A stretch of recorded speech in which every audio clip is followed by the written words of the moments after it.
Meghan Markle sure knows how to make a lasting impression. The Duchess of Sussex reportedly delivered quite the memorable line when impressing a future reality star in high school. Shahs of Sunsets Nema revealed on the podcast Reality Life with Katie Casey that he and Meghan grew up together and were even friends while attending private sister schools in Los Angeles. But Meghan may have once wanted to take things to the next level.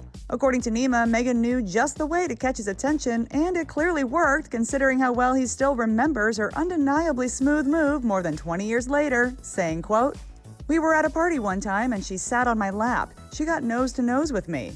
For a 16-year-old guy, that is an emotional moment. She said to me in Farsi, 'You are so beautiful.'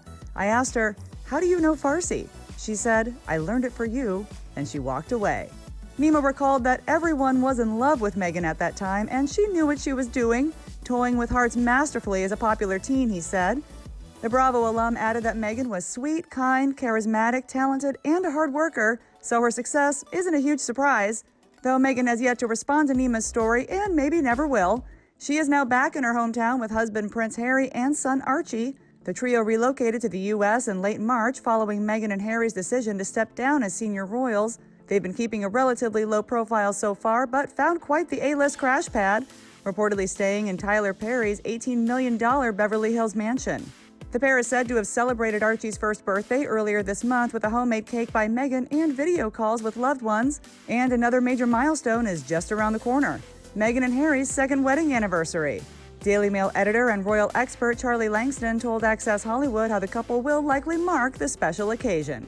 I think Meghan and Harry will absolutely celebrate behind closed doors. I think that they've made it incredibly clear that what they want right now is the opportunity to settle into their new life in LA quietly and privately, and to kind of get Archie settled in. You have to keep in mind that moving from one country to another, and then kind of from moving from one side of a country to another, that's a lot to be doing with a baby boy who is but 1 year old. I think that any parents out there can empathize with the two of them going through all of that, especially the fact that they're doing it amid a global pandemic. That's a lot to kind of take on as parents.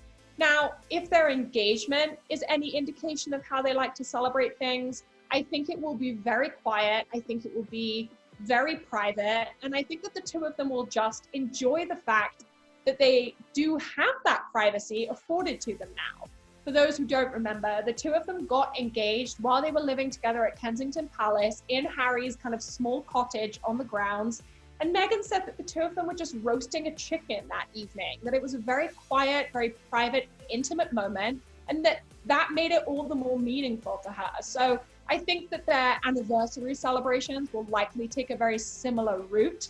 But again, the fact that they haven't had the opportunity to throw a big party for Archie's birthday because of the pandemic may well mean that they kind of throw 3 celebrations into one, and they do a kind of moving party, a birthday party, and an anniversary party all at once, just as an opportunity to kind of spend time with their friends and celebrate their arrival in LA, while also giving Archie the chance to kind of celebrate his birthday with some of his parents' best friends.